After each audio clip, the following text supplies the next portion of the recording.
The restaurant pulsed with quiet elegance, the kind that spoke of old money and silent power. Golden chandeliers hung like frozen fireworks, scattering soft light across polished wood and crisp linen. Waiters glided from table to table with rehearsed grace, their trays balanced like extensions of their arms. Laughter rippled beneath the hum of a distant piano, champagne fizzed in crystal flutes, and every detail seemed choreographed for perfection. But in the middle of this choreographed luxury, a young woman named Emily moved with a heaviness that no training could hide. She carried herself with polite precision, water poured without a splash, napkins folded just so, but behind her forced smile was a storm that no one in the room could see. For Emily, this was not a glamorous job in a high-end restaurant, it was survival. Every tip meant groceries, every shift paid for rent, and every polite smile was a mask over exhaustion. She had been doing this for 3 years now, ever since her father, the one person who had believed she was meant for more, died and left her family drowning in debts they never saw coming. Her mother's small sewing business had collapsed after his passing, medical bills piled like bricks on their backs, and the future Emily once dreamed of, college, a career, a life beyond paycheck to paycheck, had crumbled overnight. Now, her world was a cycle of double shifts, sleepless nights, and dreams she had learned to stop thinking about. And yet even in her quiet suffering, she held on to fragments of her father, the way he signed birthday cards with a crooked smiley face, the smell of engine grease on his jacket, the way he'd call her Em when the world felt too heavy. Tonight, she expected nothing more than another night of invisibility. The wealthy patrons at table 14 would smile without seeing her, the businessmen at table 6 would speak over her like she wasn't there, and the expensive perfume that hung in the air would cling to her uniform long after the shift ended. But fate, as it often does, had other plans. At table 21, in a corner reserved for the city's most powerful, sat a man whose presence made even the most confident servers nervous. Alexander Grant, billionaire, CEO, architect of one of the most formidable empires in the global tech industry. People spoke of him with a mix of awe and resentment, a man who built an empire from nothing, and crushed anyone who stood in his way. He was the kind of figure Emily had seen only on magazine covers in the break room, the kind whose signature could make or break entire company. She approached with the same professional smile she gave every other customer. "Good evening, sir," she said softly, pouring water into his glass. He nodded without looking up, his eyes glued to a leather folder spread open on the table before him. Emily's eyes flicked to it for only a moment. Just another contract, she assumed, until a flash of familiar handwriting caught her attention. Her breath hitched. It couldn't be. She told herself to focus, to walk away, to not stare. But her eyes disobeyed. The handwriting, slanted, deliberate, slightly uneven, was unmistakable. She had seen it on old birthday cards, on her school permission slips, on the note he had left her the day he died. It was her father's. The glass trembled slightly in her hand. She blinked hard, certain she was imagining things, but when she looked again, the name beneath that signature was as clear as the night he'd taught her how to spell it. William Hayes. Her heart slammed against her ribs. William Hayes. Her father. The words slipped out before she could stop them. "Sir, that's my dad's signature." The billionaire's head snapped up, his sharp calculating eyes meeting hers for the first time. For a heartbeat, neither spoke. The clinking of glasses, the chatter of the room, all of it vanished into silence. Alexander stared at her as if trying to place her face, as if some forgotten memory stirred beneath decades of boardroom battles and mergers. Then his gaze dropped back to the document. He followed her trembling finger to the page. His jaw tightened. It was there. Bold, undeniable, the signature of a man he had not spoken to in over 20 years, a man he had once called his brother. "Where did you see this name?" His voice, usually cold and commanding, was quieter now, uncertain. Emily swallowed hard. "He was my father, William Hayes. He died years ago." The name hit him like a ghost. He had not spoken it aloud in decades, not since the night their partnership and friendship had shattered. He remembered it now in flashes. Late nights spent drafting plans for a company they dreamed would change the world, whiskey-fueled promises of loyalty, and then betrayal, a contract dispute, accusations of stolen ideas, a courtroom battle that left them both broken. William had walked away, and Alexander had built his empire alone, burying the guilt under layers of success. And now, standing before him was William's daughter, the living reminder of everything he'd tried to forget. Alexander's glass slipped from his hand and shattered on the table, water spilling like memory across the white linen. Emily jumped back, her face flushing with embarrassment. I'm sorry, sir, I didn't mean to."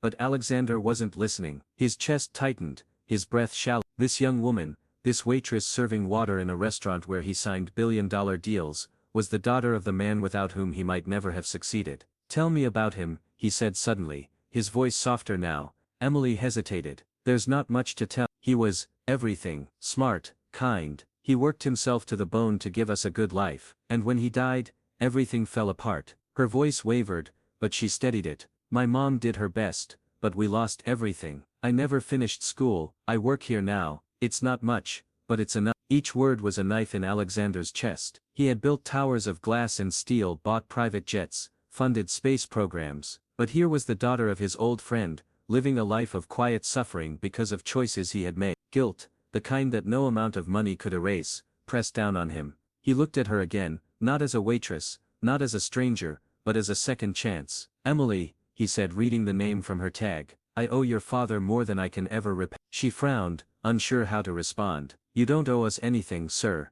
but Alexander's mind was already racing. In that moment, the empire he had built felt small, meaningless. The contracts, the headlines, the billions, none of it compared to the weight of the promise he felt forming in his heart. And somewhere beneath the polished surface of the man the world called ruthless, something shifted. That night, Alexander didn't leave the restaurant with another deal signed. He left with a decision that would change both of their lives forever. He would find a way to make this right, not out of pity, not out of guilt, but out of loyalty to a friend whose legacy had been forgotten. And for the first time in decades, Alexander Grant, the untouchable billionaire, felt vulnerable and human. The following days passed with a heaviness that Alexander couldn't shake. The boardroom felt colder, the view from his office emptier. For years he had convinced himself that success meant absolution, that if he built enough, gave enough, conquered enough, the ghosts of his past would stay buried. But now, every signature he signed reminded him of the one that had started it all, William, a man whose brilliance had helped shape the foundation of his empire,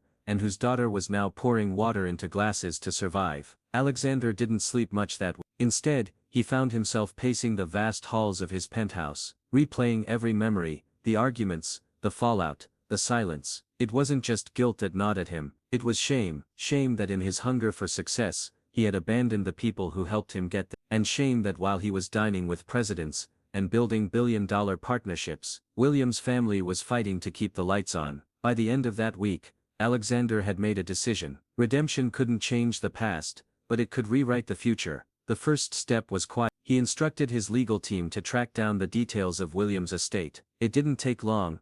A modest house, a small sewing business run by Emily's mother, a string of unpaid debts. Nothing about their lives hinted at the legacy William had left. That stung more than any lawsuit ever had. A week later, Emily returned to the restaurant for another shift. She had tried to forget the strange encounter with the billionaire, the way his hands had trembled, the softness in his voice. It was easier to believe it had meant nothing. Rich people had a way of seeming emotional, and then disappearing into their world of glass towers and private jets. But when she clocked in that night, the manager called her into the office. "Emily, there's someone here to see you," he said, his voice oddly formal. Confused, she stepped out into the dining room, and there he was, Alexander Grant, the man whose signature appeared on magazine covers and merger announcements, standing in her restaurant again. But this time, he wasn't sitting at a corner table. He was waiting by the door, a small envelope in his hand. "Can we talk?" he asked. They sat in a quiet corner booth, away from the soft glow of chandeliers. Alexander spoke slowly,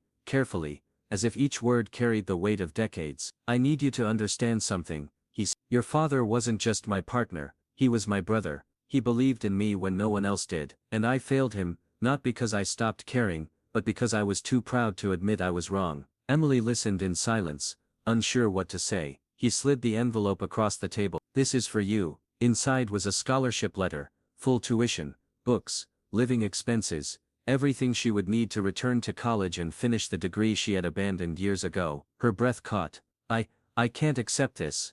"Yes you can," Alexander said gently. "And there's more." He explained how he had paid off her mother's debts and arranged for the sewing business to receive a steady supply contract from one of his companies. He had even set up a foundation in William Hayes's name, one dedicated to helping the children of small business owners, who had been pushed aside by corporate greed. Emily stared at him, words tangled in her throat. No one had ever done something like this for her. For so long she had believed that life was something that happened to her, not something she could shape. But here, sitting across from her, was proof that maybe second chances weren't just stories people told to feel better. Maybe they were real. I don't know what to say, she whispered. Say you'll use it, Alexander replied. Say you'll build the life your father wanted for you. In the weeks that followed, everything began to change. Emily enrolled in classes again, terrified, excited, determined. Her mother, freed from the weight of debt, reopened her sewing shop with new hope. And Alexander, for the first time in years, began showing up to board meetings with a purpose that wasn't tied to profit.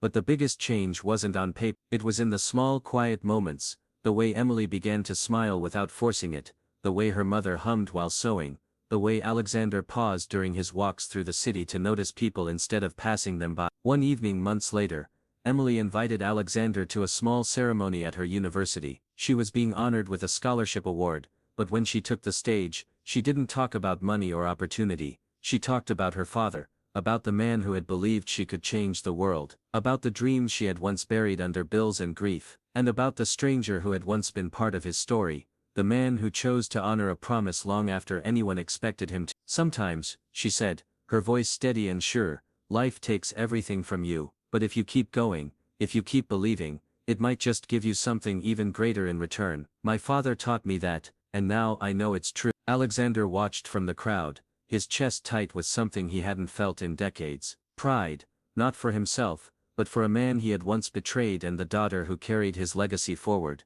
As the ceremony ended and the lights dimmed, Emily approached him with a smile. Thank you, she said softly, for giving me my father's dream back. He shook his head. No, Emily, thank you, for reminding me what truly matters. And as they stepped out into the cool night air, the world felt a little different. The skyline glittered the same, the streets buzzed with life, but something inside both of them had shifted. It wasn't about success or failure, loss or redemption. It was about connection, the invisible thread that bound their stories together, and turned regret into hope. And for Emily, that thread would guide her for the rest of her life, because now she understood what her father had meant when he told her, kindness isn't a weakness, it's the only legacy worth leaving.